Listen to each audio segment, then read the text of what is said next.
Bermula dari mengikuti pendidikan guru penggerak sejak pertengahan Oktober tahun 2022, saya merasa mendapatkan banyak pengetahuan dan lebih memahami pemikiran Bapak Ki Hajar Dewantara tentang pendidikan. Pertama, asas pendidikan. Pendidikan adalah menuntun segala kodrat yang ada pada anak-anak agar mereka dapat mencapai keselamatan dan kebahagiaan yang setinggi-tingginya, baik sebagai manusia maupun sebagai anggota masyarakat. Sedangkan pengajaran adalah bagian dari pendidikan. Pengajaran merupakan proses pendidikan dalam memberi ilmu atau faedah untuk kecakapan hidup anak secara lahir dan batin. Yang kedua, pendidikan yang menuntun. Menurut Bapak KHD, sebagai pendidik, kita perlu menuntun anak murid, bukan menuntut mereka melakukan apa yang kita inginkan atau apa yang kita harapkan. Ketiga, berpihak pada murid.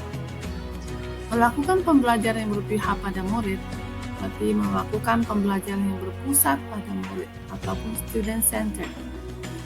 Keempat, kodrat alam dan kodrat zaman. Apa yang dibutuhkan anak di zaman sekarang, inilah kodrat zaman yang dimaksudkan Bapak Ki Hajar Dewantara.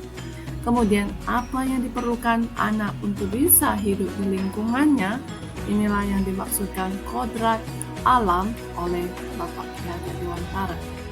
Kelima, budi pekerti.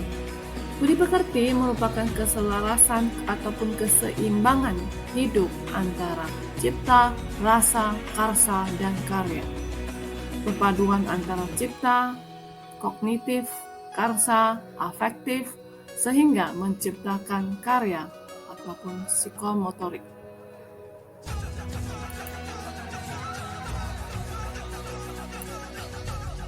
Pertama, perasaan selama melakukan perubahan di kelas. Dari pemahaman saya selama mengikuti modul pertama ini, saya mulai melakukan perubahan diri dan perubahan pembelajaran di kelas. Saya merasa senang karena saya mendapatkan banyak pengetahuan, pengalaman, serta ide-ide yang baik dari instruktur, fasilitator, pengajar praktik, serta calon guru penggerak yang lain yang bisa saya terapkan di kelas saya. Ide atau gagasan yang timbul sepanjang proses perubahan. Dari demonstrasi kontekstual pendidikan yang berpihak pada murid, gagasan perubahan dalam pembelajaran ikut muncul. Salah satu contoh gagasan yang timbul ketika proses pembelajaran saya di kelas 8E minggu lalu. Dalam menentukan kegiatan berikutnya, saya berinisiatif menyanyikan keinginan anak untuk kegiatan pembelajaran selanjutnya. Karena saya melihat sebagian anak tidak tertarik kegiatan yang saya sampaikan. Ketiga, pembelajaran dan pengalaman dalam bentuk catatan praktik baik. Ketika minggu kemarin saya di kelas 8E, saya mengajak anak-anak bermain game Simon Says. Namun saya merasakan ada sebagian anak tidak berminat.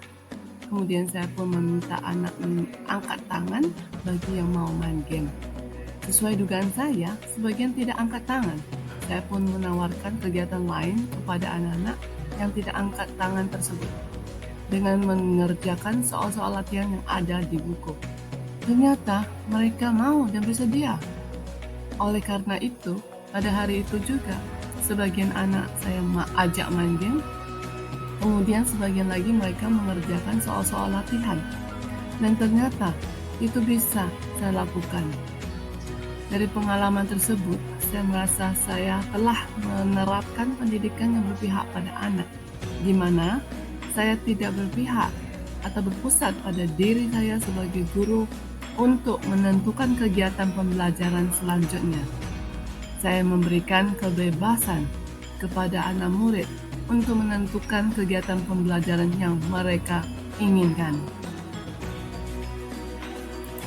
Baik Bapak Ibu, pembelajaran dan pengalaman dalam bentuk catatan praktek yang lain dari saya yang ingin saya sharing di sini, yaitu saya juga memberikan permainan edukatif sehingga anak-anak enjoy dalam pembelajaran.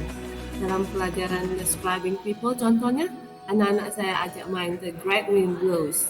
Anak-anak sangat senang dan semangat. Tidak lupa, saya menyematkan pesan-pesan moral dan budi pekerti dalam proses pembelajaran ini. Mengingatkan anak-anak untuk bersabar, sopan, jujur, sportif, dan lain sebagainya.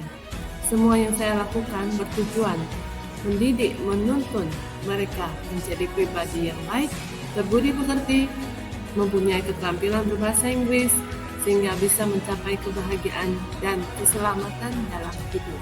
And today our team will be presenting our PowerPoint presentation of our abilities and competencies.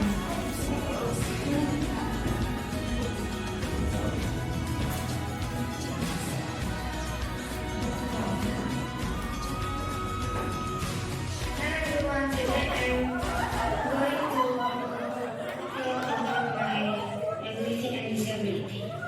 I can do many things. I can play football, I can play badminton, I cannot play basketball, but because it's so hard, and I can sing Indonesian songs, Mandarin songs, and English songs.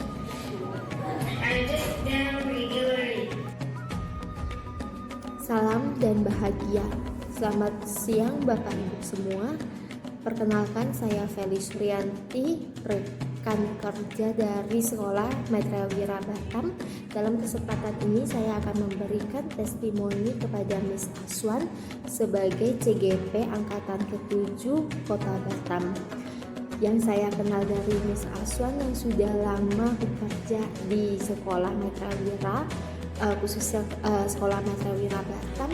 Beliau mempunyai semangat kerja yang tinggi, gigih dan mandiri dalam bekerja dengan murid-murid semua, juga selalu memperhatikan apa yang dibutuhkan oleh murid.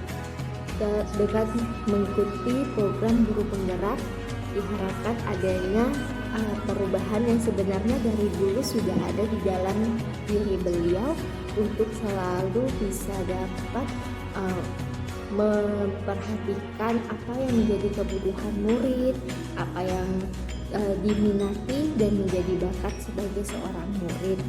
Untuk kedepannya yang kami harapkan dari rekan kerja, apa yang menjadi materi pembelajaran dari program guru penggerak dapat selalu dipraktekkan sebagai aksi nyata dalam pembelajaran maupun pengajaran sehari-hari di sekolah. Begitu juga dengan materi pembelajaran, materi-materi yang didapatkan dari program guru penggerak dapat disaringkan dan dapat berbagi dengan kami sebagai guru, sebagai rekan di sekolah. Demikian testimoni saya untuk Miss Aswan. Semoga selalu sukses dan selalu lancar dalam program guru penggerak tersebut. Baik, terima kasih semuanya. Halo, salam kenal, saya Fiona. Saya merupakan salah satu murid dari Miss Aswan. Saya ingin menyampaikan testimoni saya di sini. Menurut saya belajar bahasa Inggris bersama Miss Aswan itu sangat seru karena Miss itu sangat baik dan juga sangat sabar. Jadi pembelajarannya santai-santai aja. Lalu materi yang disampaikan itu juga sangat jelas dan juga mudah dipahami. Dan oleh karena itu, latihan-latihan yang dikasih itu juga sangat gampang dikerjain. Tapi akan agak sulit juga kalau nggak teliti lah ya. Lalu di pembelajaran juga pasti ada kegiatan-kegiatan yang unik. Ya, seperti mungkin game atau kayak tebak-tebakan atau buat kayak cerita. Lalu ya gitu aja sih. Masih ada beberapa lagi tapi ya gitulah. Sekian dulu dari testimoni saya. Semoga Miss sehat selalu, panjang umur, dilimpahkan berkah dari Tuhan dan tidak banyak stres saya. Terima kasih. Sebagai penutup, menyadari anak murid kita mempunyai sifat, karakter, minat, dan gaya belajar yang berbeda-beda. Sebagai seorang pendidik, saya perlu mempersiapkan diri, memperkaya diri dengan banyak membaca dan mencari sumber-sumber di internet, berbagai metode pembelajaran sehingga bisa mengakomodir berbagai gaya pembelajaran murid yang berbeda juga. Saya juga butuh inisiatif dan kreatif memodifikasi dan mengembangkan metode pembelajaran yang ada dengan menyesuaikan karakter anak, sesuai kodrat alam dan zaman. Bahkan jika bisa berinovatif menciptakan metode pembelajaran yang baru.